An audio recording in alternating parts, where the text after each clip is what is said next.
Hey Flower Tribe, it's Kelly Lehman from Cranberry Fields Flower Farm, and I wanted to take you on a June garden tour through my secret garden and through a few parts of my flower farm. If we haven't met yet, it's nice to meet you. My name is Kelly Lehman. I'm the owner of Cranberry Fields Flower Farm here in Cranberry, New Jersey, and I love giving you guys fun, free flower tips. So please feel free to subscribe to this YouTube channel and hit that bell notification so you know whenever I post another fun, free flower tip video. So let's dive right in. So here it is. We're in the middle of June, and I'm in front of this beautiful hedgerow of Annabelle hydrangea. So these are a super low maintenance hydrangea to grow in your garden. And if you're new to the hydrangea game, you might consider planting these in your own gardens because they're super easy to maintain. I basically put them in the ground.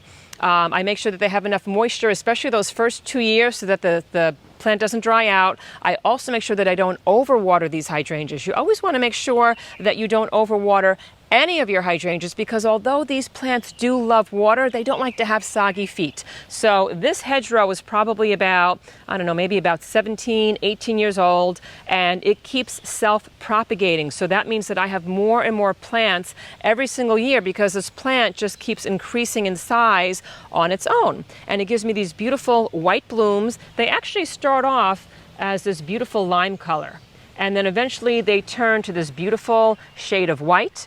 And then they're going to wind up giving me gorgeous, deep green, semi-dried flowers on the stem in the fall. And I wind up making a load of dried flower arrangements from this huge shrub. And it's also a great hedgerow to block like neighbors or to block parts of your yard that you don't want a lot of people to see. But do know that these flowers will die back and it will lose a lot of its leaves in the winter, so you will have like more of like a sticklier look.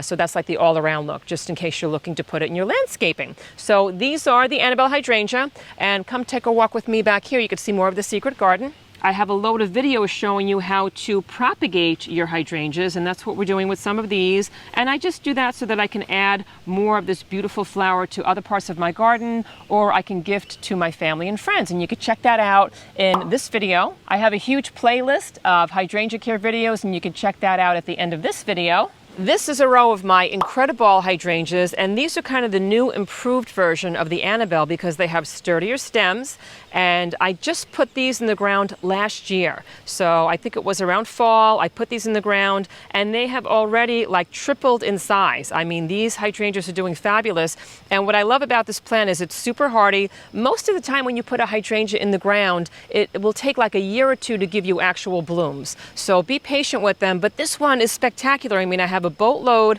of blooms on them, and it's only like the first year that they've been in the ground. So I'm really impressed with this plant. So these are going to have the same look as the Annabelles, but the stems are just not quite as floppy. They're super sturdy, and I'm really excited to have this row coming in so beautifully. Now I'm going to walk you over to another part of this row where I have beautiful roses coming in, and I love this part of the garden. Now I like to show you one of the favorite parts of my secret garden because this is where all the butterflies hang out because I'm growing milkweed back here.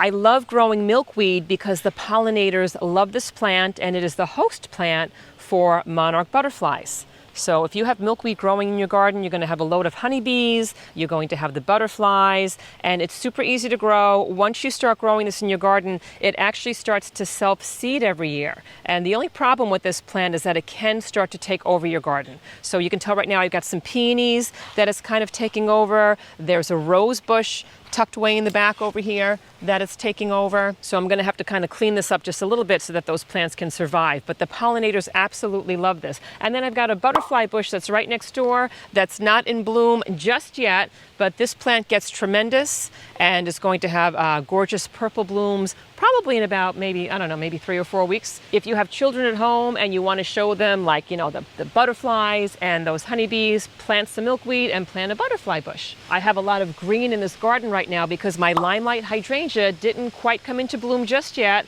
but this is going to burst with gorgeous white blooms very soon. And then towards like the end of summer, those blooms are going to turn like a little shade of green and pink, and it's kind of like the anchor of my garden. And these are all my black-eyed Susans. So these are drought tolerant. They come back year after year, and they wind up kind of like self-seeding themselves, and they really took over this section of the garden. If there's more plants here, it means I don't have to weed. Some of these peonies just went out of bloom.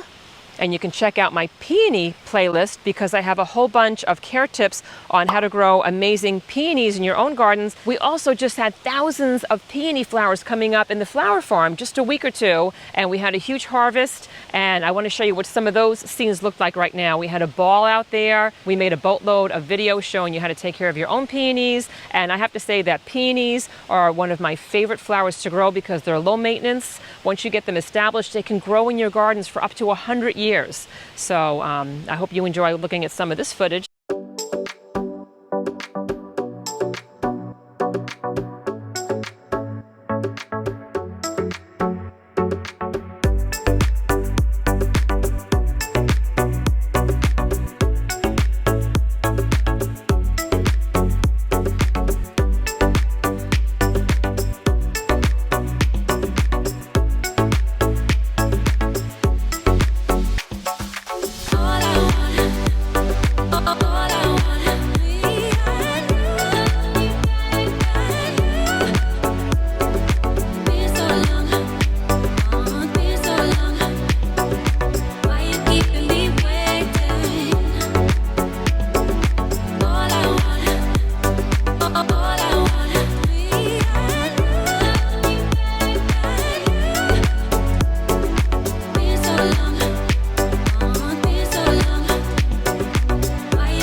These are called daylilies, and they are another super easy plant to grow in your garden. They are drought tolerant. They give me this burst of yellow color most of the summer into fall, and these guys continue to bloom the entire summer.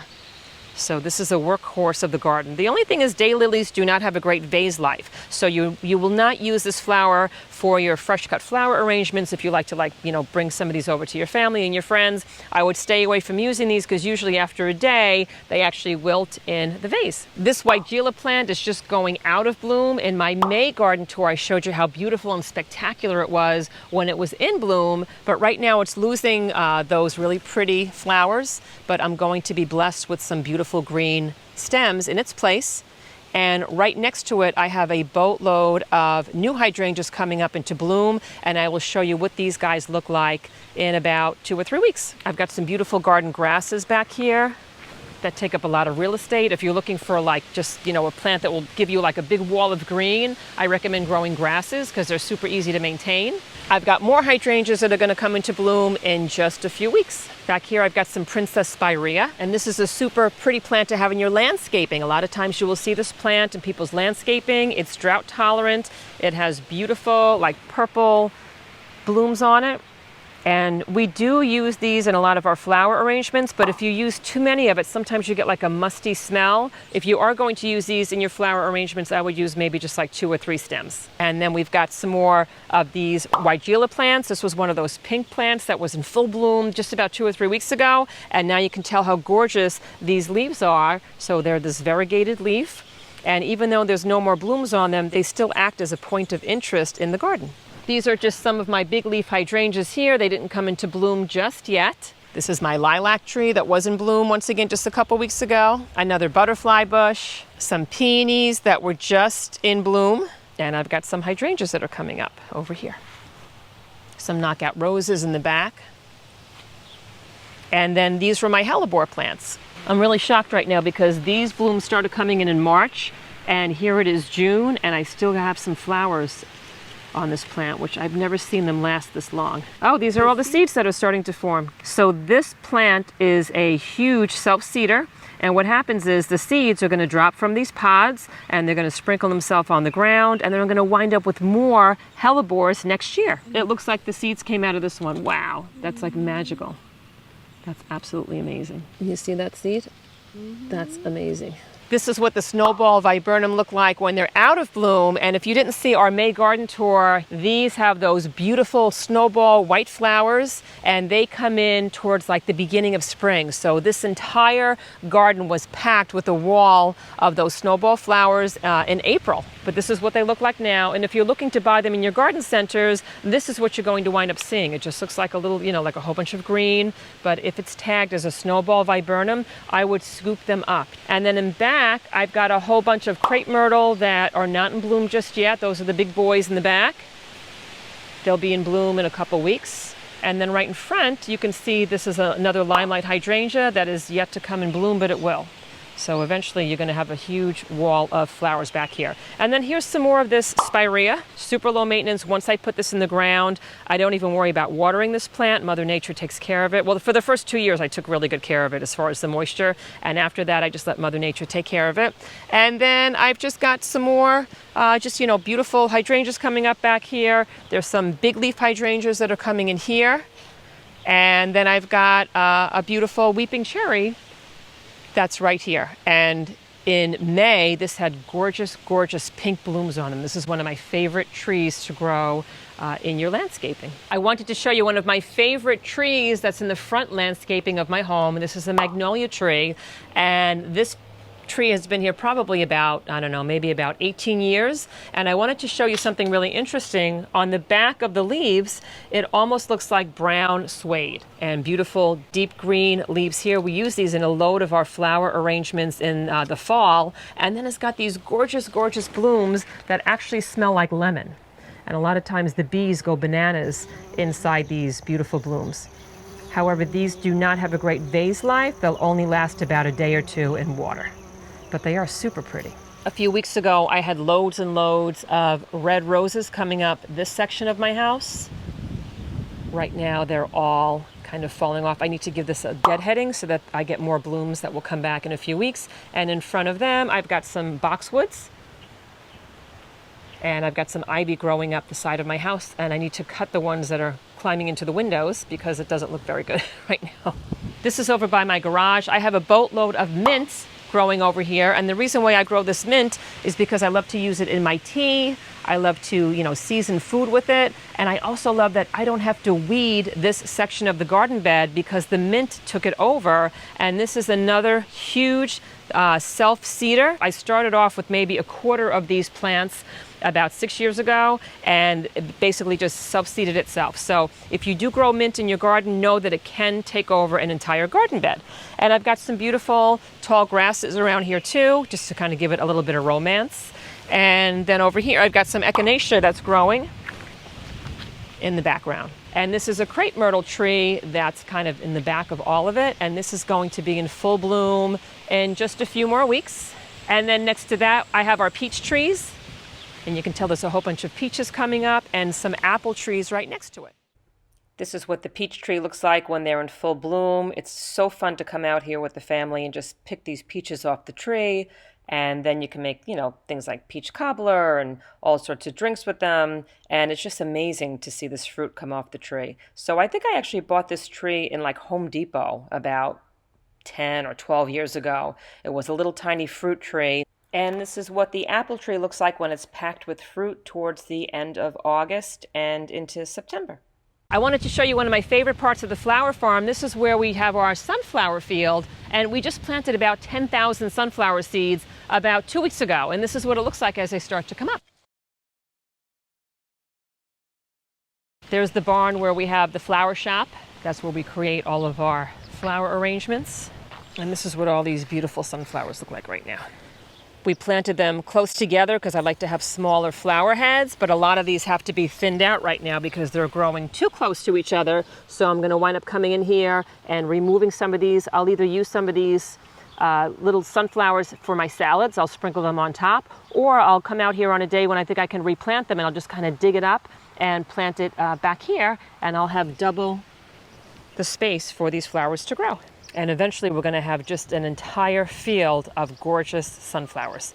It's one of my favorite times of year to come out here when we're harvesting them. And I made you guys a video showing you how we actually, harvest them. We use the sunflowers in our arrangements, and then we also harvest the sunflower seeds to use to grow the following year. These are my endless summer hydrangea, and I did wind up covering a lot of these when we had that winter zap come in spring. So we had like really super cold temperatures come in towards the end of spring, and I covered them with sheets.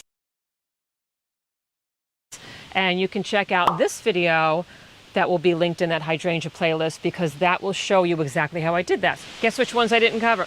So these guys, I kind of ran out of time. I didn't get a chance to cover them, and all those beautiful blooms were actually frozen off. So a lot of those flowers came in on last year's wooded stems, and then they wound up getting frozen off in the beginning of spring when temperatures dipped below freezing. But I'm not that worried about it, because I've got a load of new growth that comes from the base of this plant, and that's going to give me a second flush of flowers towards the end of summer. So listen, you win some, you lose some. So I'm actually going to come in and cut these sticks out. I left them here to show you guys for some of these videos that I'm making, but for the most part, these are just dead sticks right now. They're white. If you crack them, they're white inside, and you can just cut them out of the plant from the base. You can also use these for kindling wood. So fun fact. Okay, so back to this endless summer. Now this looks very different than the first ones. So the bluer flowers come in when the pH has a more acidic soil. The pink flowers come in when there's more of an alkaline base in the soil. And when you have kind of like a neutral pH, you're going to have more of these purpley flowers.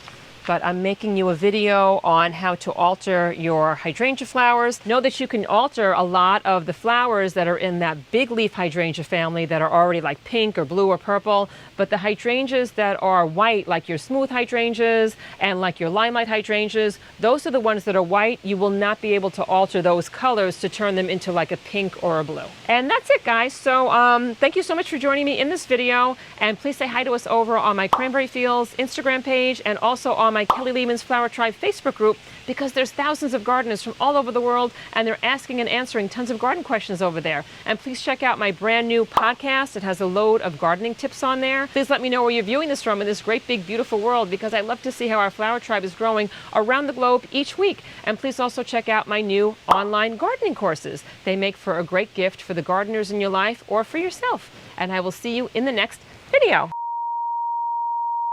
It's great to do. Oh, I had like a bee fly right into my head. Oh my God. And a lot of those white panicle hydrangeas, you cannot change. Take that whole thing out. And please also say hi to us over on my, what? I don't even know what else.